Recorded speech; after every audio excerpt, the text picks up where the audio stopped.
Welcome back to another deep dive. Great to be here. Today, we're digging into something pretty foundational, the Life Competencies framework. Yeah, it's a really useful way to think about skills. Think of it like, I don't know, a toolkit you need for just navigating the world we live in now. Mm-hmm. And we're zooming in on one specific area, social responsibilities. Basically how we show up, right? Yeah. For each other, for the wider world. Exactly. And the interesting thing about this framework, it's not just like a list of things to know. It's more like a mental shortcut. Oh, shortcut. How so? Well, it helps you quickly get the key knowledge, the important nuggets, so you're well-informed without wading through everything. It builds those essential skills. Ah, okay. Makes sense. Like a GPS for understanding things? Sort of, yeah. Spotting connections between, your everyday stuff and the bigger picture. Building skills for real engagement. Okay, let's dive into the first part of social responsibilities then. Understanding personal responsibilities as part of a social group. Sounds simple on the surface, but what does that really mean in practice? Like within your family, or maybe at work? Well, yeah, lots of people think they get it. They understand the idea of duties. But the framework pushes deeper. Yeah. It talks about fulfilling responsibilities within a social group. That's the key word, fulfilling. So not just knowing, but doing. Exactly. Actively carrying out those duties. Think about showing up for your volunteer shift consistently, not just signing the form. Or owning a mistake at work, maybe, Yep. and fixing it. Yes. Instead of just, pointing fingers. It's about accountability, real contribution, that active part. Got it. Action over just intention. That makes a big difference. Yeah. Okay, so that's our immediate circle.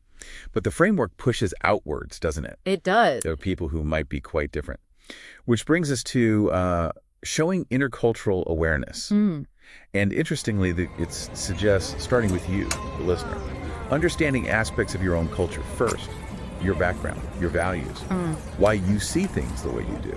That's the foundation, absolutely. You have to recognize your own cultural lens, your starting point. Before you can really understand others. Precisely. Then it expands to understanding aspects of other cultures, appreciating different backgrounds, values, beliefs, practices. It's not just knowing facts, is it? It's about, genuine curiosity. Yes, exactly. A curiosity that then leads to the next step. Which is the really practical bit. Interacting with others across cultures. Where the rubber meets the road, as you said earlier. Right. Communicating effectively, collaborating, doing it with respect, empathy, being adaptable. Yeah, maybe it's about active listening, truly hearing someone, or maybe changing your communication style a bit so you're actually understood. Okay, so from personal duties to understanding different cultures to interacting effectively, where does it go next? It goes bigger, much bigger, to understanding global issues. The really large-scale stuff. Right. The framework says we need to be able to discuss a range of global issues. Things like climate change, poverty, human rights. All of those. Technological changes, too. And it's not just about knowing these topics exist in isolation. They're connected.